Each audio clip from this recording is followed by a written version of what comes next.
I've had a thought in the back of my head for a while now, a theory really, about why some of the most infamous decisions made by the Third Reich, particularly Operation Barbarossa, or the invasion of the Soviet Union, seem so reckless, even suicidal in hindsight. Military historians often try to make sense of these choices by sticking to a narrow view of strategy and battlefield logistics. But what if that's only part of the story?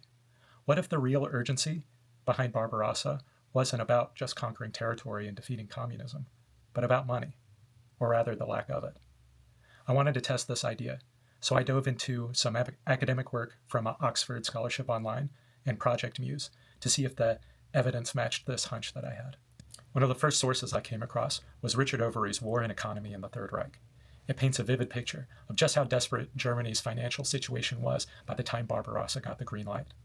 In the years leading up to the war, the Nazi regime faced a huge problem. They needed to rearm fast, but they didn't have the cash to pay the industrialists that were making the tanks, planes, and guns. And they needed to keep it all hidden, because full-scale rearmament blatantly violated the Treaty of Versailles. Their solution? A financial instrument called MEFO bills. These were essentially IOUs issued by a dummy company, a clever workaround that let the regime secretly funnel money into the war machine. In the short term, it worked brilliantly. But MEFO bills were a bit like a Ponzi scheme. They pushed off the real costs. By 1941, those bills were coming due, and the regime was grasping at straws to pay them. Digging deeper, I found Frank Ellis's book, Reframing Hitler's Invasion of Stalin's Soviet Empire, on Project Muse. And it continued this thread of financial necessity driving military strategy.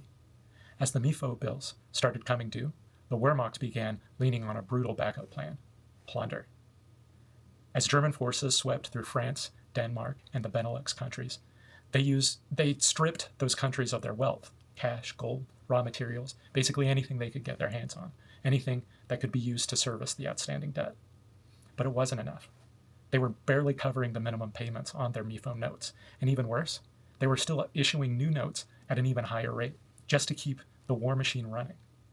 Germany had become trapped in its own financing scheme, and to make matters even worse, the Reich was running out of food. The population had grown with the newly conquered territories, but Germany's economy wasn't producing enough, and trade had all but dried up. Feeding the military and civilian population at the same time was becoming impossible. And so, we arrive at Operation Barbarossa. It's June 1941. Germany stands at a strange crossroads. On one hand, flush with the thrill of victory after steamrolling Western Europe. On the other, they're teetering on the brink of financial collapse and widespread starvation. To the east lies a prize too tempting to ignore: the vast Soviet Empire. Ukraine, the so-called breadbasket of Europe, could feed a starving population. The plunder of Soviet industry and resources could buy the regime time, maybe just enough time, to kick the financial can a bit farther down the road. But there's a catch. It means war with Russia, the land where empires go to die. From Napoleon to all the other examples, history has been unkind to those who tried.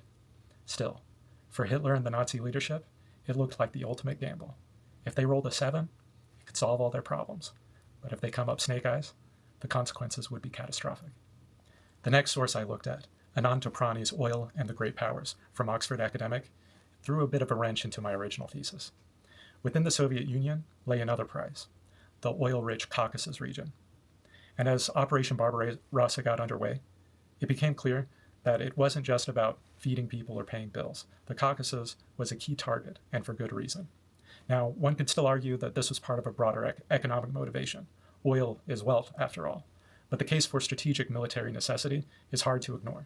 By 1941, the Luftwaffe was running dangerously low on fuel, and the German tank divisions were increasingly strained by fuel shortages along their supply chains.